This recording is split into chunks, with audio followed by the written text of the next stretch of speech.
Vamos conversar hoje aqui no programa sobre a importância da avaliação cardiológica, a liberação médica antes de iniciar qualquer atividade física, seja esportes ou os exercícios convencionais nas academias. O Dr. Júlio César está aqui, ele é cardiologista e médico do esporte, vai tirar nossas dúvidas. Doutor, seja bem-vindo. Prazer é todo meu, Salatiel, estar aqui com você novamente, conversando sobre assuntos importantes e espero que o pessoal que esteja assistindo tenha essa oportunidade e saia satisfeito. Doutor, nós sabemos a importância da atividade física no nosso dia a Sim. dia, para a nossa saúde e bem-estar. Contudo, é necessário uma avaliação médica, uma liberação para começar a praticar um esporte ou até mesmo os exercícios convencionais. A gente vem insistindo há alguns anos nesse assunto que você tocou e eu acho que é um assunto muito importante e é muito bom você ter levado isso à tona. A gente tem algumas situações que envolvem a prática de atividade física, desde o indivíduo atleta, ou mesmo não atleta, mas aquele indivíduo saudável, que vai praticar uma atividade física, ou vai mudar de intensidade a sua atividade física, e aquele indivíduo cardiopata. A gente considera como cardiopata todo e qualquer paciente que tem uma doença cardiológica. Hipertensão, problema de colesterol, coronariopatia, insuficiência cardíaca, arritmia. Então, são mais ou menos dois grupos de pacientes ou de pessoas que a gente... E para esses dois grupos, a avaliação cardiológica tem as suas importâncias. Doutor, contudo, tem aquela pessoa que ela não sabe que faz parte desse grupo, né? Então, nesse caso, acaba sendo necessário também essa avaliação, porque muitas doenças são silenciosas. Exato, principalmente a hipertensão. Ainda existe aquela coisa do paciente achar que quando você virou hipertenso, você tem sintomas de dor de cabeça, tontura, mal-estar. Nem sempre. Pelo contrário, a maioria não dá sintomas. Então, a avaliação cardiológica ela é importantíssima nesse sentido, porque, veja bem, vamos supor você quer fazer uma atividade física, aí você vem passar comigo, fala, Júlio, pô, eu estou a fim de fazer uma atividade física, como é que a gente faz? Eu queria saber se eu estou legal.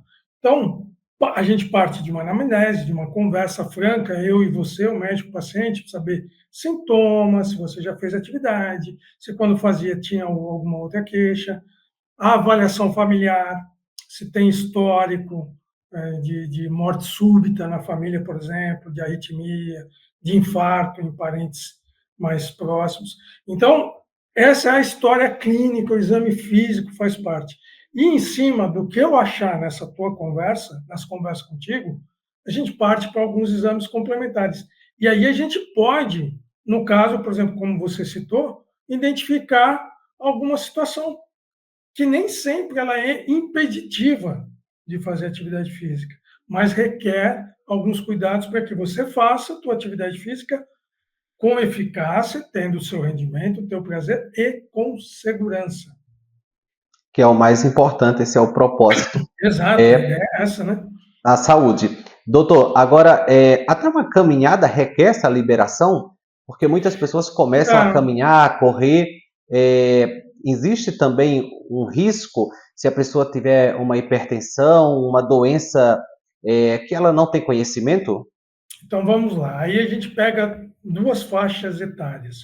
Vamos pegar um paciente abaixo de 35 anos, um jovem ou um garoto que a mãe veio trazer para mim no consultório, que vai fazer uma peneira, um teste de futebol, ou vai entrar na academia. Esse é um indivíduo de baixo risco. Então, dependendo do exercício, a gente investiga com mais profundidade. Mas vamos falar na caminhada, que você citou. Então, pacientes abaixo dessa faixa etária, vai fazer uma caminhada 15, 20 minutos, não tem esse risco. Né? Agora, pacientes acima de 35, o homem e a mulher acima dos 45, vai fazer uma caminhada. A gente considera uma caminhada de atividade física, Salatiel, quando ela é de uma intensidade moderada a alta. Mas vamos supor que seja aquela caminhada, você nunca fez atividade física na tua vida e vai começar a fazer. Então, é importante, depois dessa idade que a gente comentou, 35 no homem, 45 na mulher, fazer pelo menos uma avaliação clínica, uma conversa com o teu médico, e, de repente, se ele achar, fazer um eletro, né? E porque ali você pode detectar uma hipertensão silenciosa.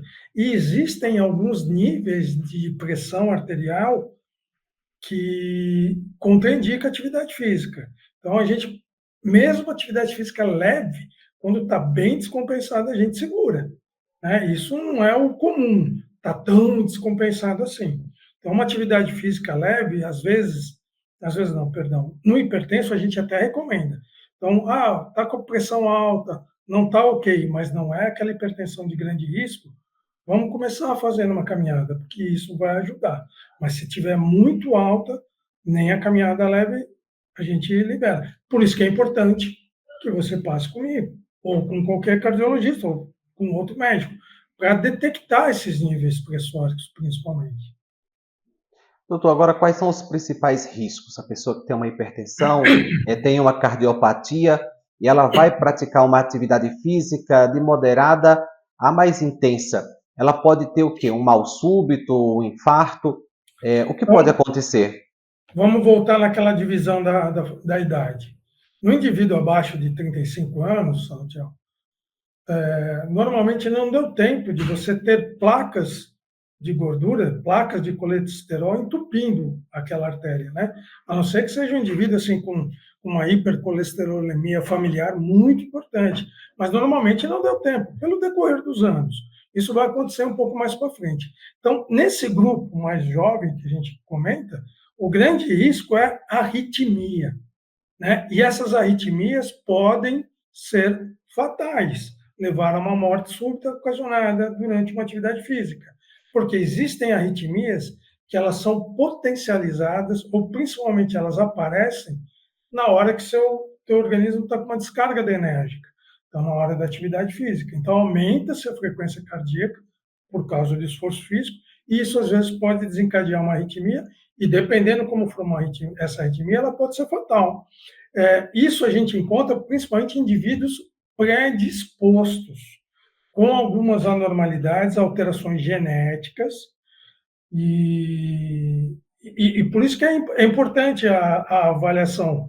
Então, por exemplo, lá onde eu trabalho, no Corinthians, por exemplo, um atleta que vai fazer um futebol, 16, 17 anos, é uma atividade de altíssima intensidade o tempo todo. Então, a gente exige e faz um ecocardiograma para ver se não tem nenhuma alteração estrutural que possa levá-lo a algum risco. E faz o teste ergométrico, que é aquele exame da esteira, onde a gente vai simular uma atividade física e faz com que esse exame seja máximo possível, quer dizer, não é aquela cansadinha marota, aquele miguezinho, não. É botar o indivíduo para ir até o talo, para ver condicionamento e também ver como é que o coração vai responder na hora que eu preciso dele. Então você fica mais seguro. Você consegue chegar para você, eu consigo chegar para você e falar, Saulo, tchau, manda a bola, toca o pau que o coração está tranquilo, aguenta o tranco, Aguenta. entendeu? Então esse é no indivíduo mais jovem. No indivíduo mais velho, acima dos 35, aí já começa a ter o risco de desenvolver placas de colesterol obstrutivas no coração. Hipertensão também acontece. Então, é um outro universo. As arritmias estão presentes também, mas aí a gente já começa a ter um maior risco de isquemia. Por quê? Você agora, eu e você, estamos conversando, bate-papo gostoso, está todo mundo contente. Frequência cardíaca tua, se eu for medir, está 80 batimentos por minuto, mais ou menos. Às vezes você tem uma lesão obstrutiva que, para o coração trabalhando nessa frequência, ela não é significativa, essa lesão. Mas na hora que você vai correr, seja num futebol, seja numa bike, seja alguma atividade física onde a frequência cardíaca vai bater lá 130, 140, às vezes aquela obstrução passa a ser significativa, porque teu coração aumenta o trabalho, precisa de mais oxigênio. E às vezes aquele fluxozinho que estava suficiente para o repouso, mas na hora que você foi para o pega para capar, não deu certo. E aí pode desencadear um infarto. Doutor, muito obrigado pelas informações. Volte outras vezes para tirar nossas dúvidas. Prazer é todo meu. Quando você chamar, eu estarei aqui. Muito obrigado você também pela companhia. Eu te espero no nosso próximo bate-papo aqui no Doutor TV. Mas até lá, podemos conversar nas redes sociais, especialmente lá no nosso perfil no Instagram, @canal Doutor TV. Te vejo lá.